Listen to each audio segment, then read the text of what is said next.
नमस्कार बच्चों, कैसे हैं आप सब। आई होप कि आप सभी अच्छे होंगे।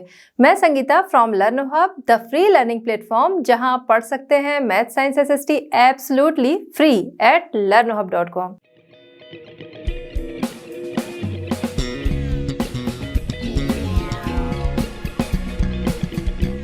बच्चों, आज हम डिस्कस करेंगे NCERT solutions for class 6। Topic हमारा है rural livelihood, question number 1 to 5।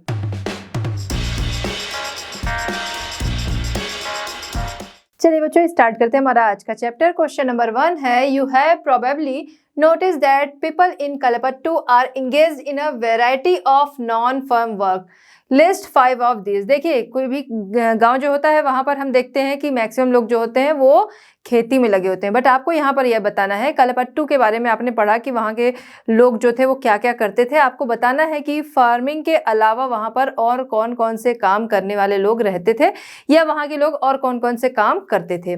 ठीक है, तो आपने देखा खेती वाले तो थे, उसके अलावा ब्लैक स्मिथ्स थे, ठीक है, जो लोहे का काम करते थे, लोहार वगैरह थे, नर्स थी, teacher, shopkeepers, traders, weavers, cycle ठीक करने वाले मैकेनिक्स, तो ये सभी थे। इनमें से कोई भी 5 आपको लिख देने। तो यहाँ हम लोग लिखे हैं blacksmith, nurse, teachers, washerman and weavers. ये सारे लोग वहाँ पर ये काम करने वाले लोग रहते थे। नेक्स्ट हम देखते हैं इसी में क्वेश्चन नंबर 2। क्वेश्चन नंबर 2 आपका है, list the different types of people you read about in Kalpattu who depend on farming, who is the poorest among them and why. देखिए, क्या करना है आपको, लिस्ट बनानी है किसकी, कि वहाँ पर डिफरेंट टाइप के लोग जो थे वो फार्मिंग करते थे, वो कौन कौन थे, मतलब किस तरीके के लोग जो थे काम करते थे। दूसरा, जो कि फार्मिंग का काम करते थे। ठीक है, दूसरा ये है कि इनमें से पुअरेस्ट कौन था, सबसे गरीब कौन था और क्यों था। तो सबसे पहले अगर हम देखेंगे वहाँ पर काम करने वाले कौन लोग थे, तो सबसे पहले थे एग्रीकल्चरल लेबरर थे, जो कि क्या थे, भूमिहीन थे, या खेतिहर उनके लिए लिखा है। वो लोग बस खेती करते थे दूसरे के यहाँ जाकर, उनके पास अपनी कोई ज़मीन नहीं होती थी। दूसरा, स्मॉल फार्मर्स, जिनके पास थोड़ी बहुत ज़मीन होती थी जिसपे वो अपना खेती कर लिया करते थे, उससे थोड़ा बहुत वो बेच भी सकते थे और अपने ज़रूरत की चीज़ें थी। बहुत से ऐसे भी फैमिलीज थे जिनकी की पूरी ज़रूरतें भी नहीं हो पाती थी, बट उनके पास उनका अपना खेत था कि कुछ टाइम जो था अपनी खेती से चल जाता था। थर्ड जो थे वो बिग फार्मर्स थे। बिग फार्मर्स जो थे वो कैसे थे, उनके पास बहुत सारे लैंड थे जहाँ पर वो खेती भी कराया करते थे। उसके अलावा वो दोनों लोगों को ब्याज पर पैसे भी देने का काम किया करते थे, ठीक है, इंटरेस्ट रेट पर पैसे भी दिया करते थे। उसके अलावा जो खेती के लिए ज़रूरत की चीज़ें होती हैं उनकी शॉप्स भी उनके पास थी। ठीक है, तो ये 3 तरह के लोग थे। अब इनमें से कौन सबसे ज़्यादा पुअरेस्ट, जो कौन पुअरेस्ट होगा या कौन सबसे ज़्यादा गरीब होगा, आपको समझ में आ रहा होगा। जिनके पास ज़मीन ही नहीं है, ठीक है, जिनके पास कोई लैंड ही नहीं खेती के लिए, वो सबसे ज़्यादा पुअर होगा इसमें से। क्यों होगा, क्योंकि एक तो उसके पास लैंड नहीं है, वो दूसरे के यहाँ काम कर रहा है, वो काम के लिए डिपेंडेंट है किस पे, जो बिग फार्मर्स हैं उन पे डिपेंडेंट है कि जब वो काम देंगे तब वो काम करेगा। दूसरी चीज़ कि उनका जो वेजेस था, उनका जो वेतन था वो भी काफ़ी कम होता था।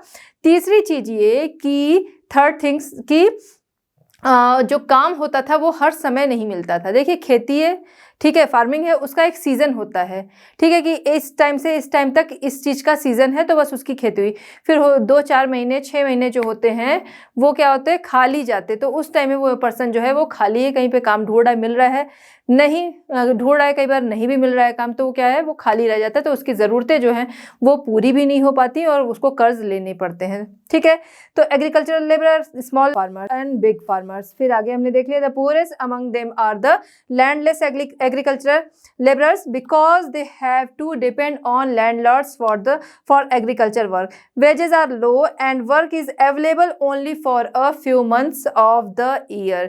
ठीक है, तो इस वजह से वो सबसे गरीब कहा गया।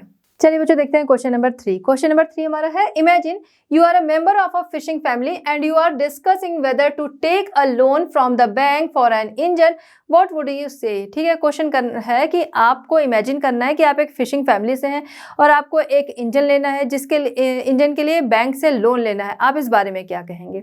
तो सबसे पहली चीज़ कि जब जो इंजन की बात हो रही है, तो जो फिशिंग करते हैं उनकी जो कैटमैरन होती है उससे ये इंजन कनेक्ट रहता है, तो वो दूर तक समुद्र में जाकर फिशिंग कर सकते हैं। ठीक है, इसलिए इंजन जो है वो लेने की बात होती है। अच्छा, यहाँ पर इंजन लेने के लिए बैंक से लोन लेने की बात है कि उसके लिए आप क्या कहेंगे, तो बैंक से लोन लेना जो है वो पहली चीज़ की सेफ है। दूसरा, उस पर इंटरेस्ट रेट जो है वो भी क्या होगा, कम लगेगा। लोग जाते हैं मनी लेंडर से पैसे ले लेते हैं, तो वहाँ पर सेफ्टी भी नहीं रहती। मनी लेंडर कभी भी पैसे लेने आ सकता है कि अगर तुमने अभी तुरंत नहीं दिया या फिर 1 मंथ में नहीं पे किया तो फिर आगे के जो इंटरेस्ट रेट है वो भी बढ़ा दूंगा, और इंटरेस्ट रेट उनका वैसे भी ज़्यादा रहता है। ठीक है, तो वहाँ पर सेफ्टी भी नहीं रहती, इंटरेस्ट रेट भी बहुत ज़्यादा रहता है। और बैंक में क्या है, सेफ्टी है और दूसरा इंटरेस्ट रेट भी उतना नहीं है। तो जब ठीक है इंजन है, काम चल रहा है, तो आगे वो उस बैंक का जो लोन है वो आसान चुकाना जो है आसानी होगी कि उसमें इंटरेस्ट रेट जो है वो भी उतना ज़्यादा नहीं होगा बजाय मनी लेंडर के, क्योंकि वहाँ पर क्या होगा, इंटरेस्ट रेट भी बहुत ज़्यादा लगेगा। ठीक है, तो I would say that taking loan from bank is right because bank is reliable source of loan and also charges less interest as compared to money lender. The money lender charges a high rate of interest which keeps the borrower in debt. तो जिसकी वजह से अगर उन्हें चुकाना है बहुत ज़्यादा इंटरेस्ट रेट है तो वो कर्ज में भी डूबते चले जाते हैं लोग। ठीक है, अब हम देखते हैं क्वेश्चन नंबर 4। क्वेश्चन नंबर 4 हमारा है, Poor rural laborers like Tulsi often do not have access to good medical facilities, good schools and other resources. You have read about inequality in the first unit of this text. The difference between her and Ramalingam is one of inequality. Do you think this is a fair situation? What do you think can be done? Discuss in class. ठीक है, आपको class में क्या discuss करना है कि जो गरीब रूरल लेबर्स होते हैं, वो जैसे कि तुलसी के बारे में आपने पढ़ा कि तुलसी जो थी वो बहुत गरीब थी, वो दूसरे के यहाँ जाके काम करती थी, तो कुछ मंथ जब तक खेती है तो काम मिलता था, बाकी जब खेती नहीं है तब उसके पास काम नहीं होता था। ठीक है, तो इस तरीके की बात इसमें आपने पढ़ी। तो तुलसी जो थी वो काफ़ी पुअर थी। वहीं रामलिंगम जो था उसके पास बहुत सारी लैंड भी थी जिसपे वो खेती भी कराता था, उसके पास और भी काम जो बिजनेस थे वो थे। ठीक है, तुलसी रामलिंगम के ही यहाँ काम करती थी। तुलसी जो है वो बहुत गरीब है और तुलसी के पास क्या है कि उसको गुड मेडिकल फैसिलिटीज़ जो हैं वो भी उसके पास नहीं है, good schools and other resources जो हैं वो भी नहीं है। तो इन दोनों में जो ये डिफरेंस है, आपने डिफरेंस के बारे में पहले भी पढ़ा। ठीक है, तो दोनों में जो ये डिफरेंस है क्या ये सही है? नहीं, डिफरेंस नहीं सही है कि एक का जो है सब कुछ उसके पास बहुत ज़्यादा है और एक के पास कुछ भी नहीं है। ठीक है, तो ये डिफरेंस सही नहीं है। लेकिन अगर हम देखें अपनी सोसाइटी में सभी जो हैं वो एक लेवल पे हो नहीं सकते, सभी एक लेवल पे हैं भी नहीं, किसी भी जगह पे नहीं है और ना तो वो एक लेवल पे हो सकते हैं। ठीक है, लेकिन जो बेसिक नीड्स हैं वो सबकी पूरी होनी चाहिए, जो कि यहाँ पर तुलसी की पूरी नहीं हो रही, इसलिए कंडीशन जो है वो सही नहीं है। ठीक है, अब इसके लिए होना क्या चाहिए? इसके लिए गवर्नमेंट को हेल्प करनी चाहिए। जो गरीब लोग हैं जिनको कभी कभी बस काम मिलता है, जैसे खेती के टाइम पे काम मिला, या जो लोग फिशिंग करते हैं आप उनको देखिए, जो लोग फिशिंग करते हैं तो जब मानसून वाला टाइम होता है तो उस समय वो फिशिंग नहीं कर पाते 4 मंथ तक। ठीक है, खेती है उसमें भी 4 मंथ तक बैठना पड़ रहा है।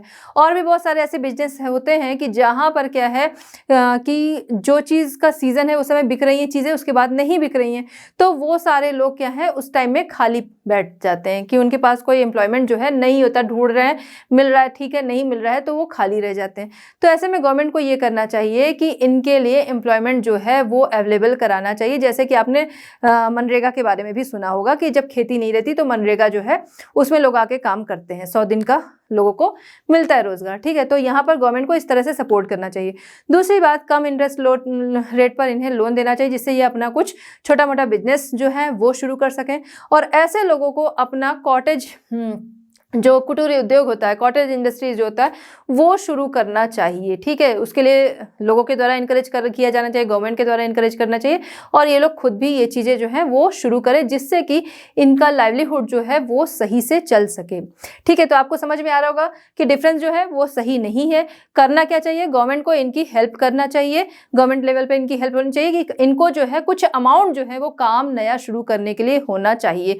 दूसरा ये कि इनको एम्प्लॉयमेंट भी गवर्नमेंट की तरफ से अवेलेबल कराना चाहिए। ठीक है, to provide basic facilities to them the government can encourage them for self employment by giving them loans at low interest. ठीक है, Cottage industries can be established by them.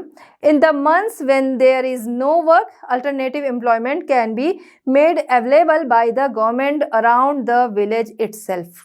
Village के आसपास ही काम होगा तभी इनके लिए सही रहेगा, दूर जाके नहीं। तो आसपास होगा तो गवर्नमेंट अगर ऐसा अवेलेबल कराती है तो इनके लिए सही रहेगा।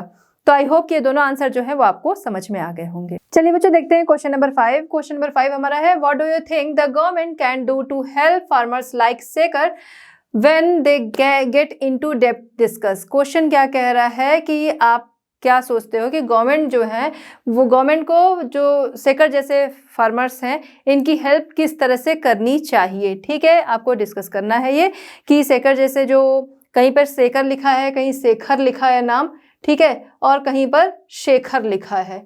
ठीक, तो जो भी नाम आप समझ लीजिए। तो शेखर जैसे जो फार्मर्स हैं उनकी हेल्प गवर्नमेंट को किस तरह से करनी चाहिए, आपको इस बारे में डिस्कस करना है। ठीक, तो शेखर के बारे में आपने यहाँ पर पढ़ा, हम लोग शेखर ले लेते हैं यहाँ पर नाम। तो शेखर के बारे में आपने पढ़ा कि शेखर जो एक ऐसा फार्मर है जिसके पास लैंड है लेकिन वो बहुत ज़्यादा नहीं है। वो उस पर जब उसको बीज बोने होते हैं तो वो जाकर ट्रेडर से या शॉपकीपर से जो सीड है या फर्टिलाइजर्स है ये सारी चीज़ें उधार पर लेता है।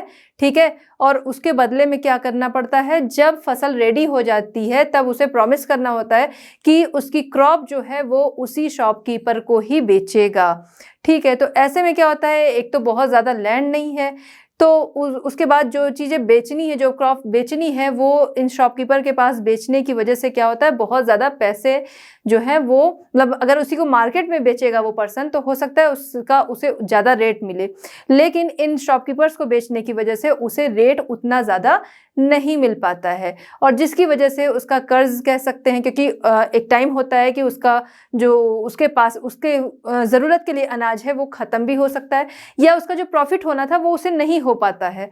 ठीक है, तो इसके लिए गवर्नमेंट को क्या करना चाहिए, ऐसे लोगों की हेल्प करने के लिए, क्योंकि ऐसे क्या होता है वो मुश्किल में पड़ जाता है, उसका जो बजट होता है वो डिसबैलेंस हो जाता है, जिसकी वजह से उसे फिर से कहीं से कर्जे भी लेने पड़ते हैं। ठीक है, या उसे जो प्रॉफिट होना चाहिए वो नहीं हो पाता है, ऐसा हमने देखा।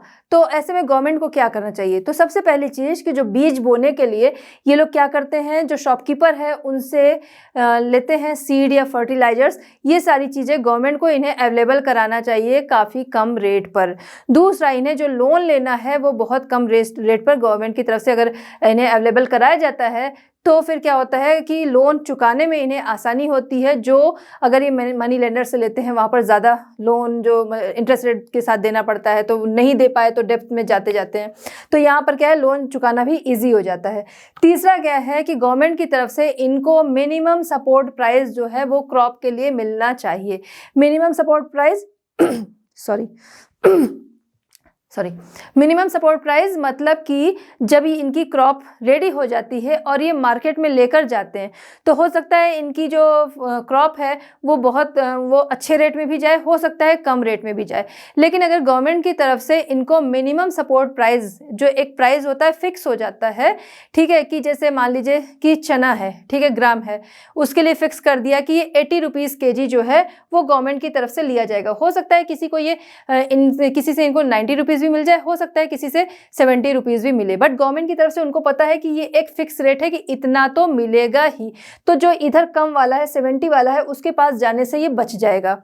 ठीक है, तो यानी उसे 10 रुपीज़ का तो प्रॉफिट हो जाएगा जो वो यहाँ पर बेच रहा था। ठीक है, तो इसलिए गवर्नमेंट की तरफ से मिनिमम सपोर्ट प्राइस जो है वो इनके लिए फिक्स होना चाहिए। ठीक, the government can help such farmer in the following ways by providing seeds fertilisers at cheap rates to farmers at the time of sowing, by providing loans to the farmers at low interest. ठीक है, by providing minimum support price to farmer for crops. ठीक है, तो ये आपको समझ में आ गया होगा इसका आंसर। तो बच्चों इस तरह हमारा ये चैप्टर होता है कंप्लीट। मिलते हैं next chapter and next solution के साथ at Learn Hub. Learn Hub free है पर बेस्ट है। हमारे साथ बने रहने के लिए थैंक यू।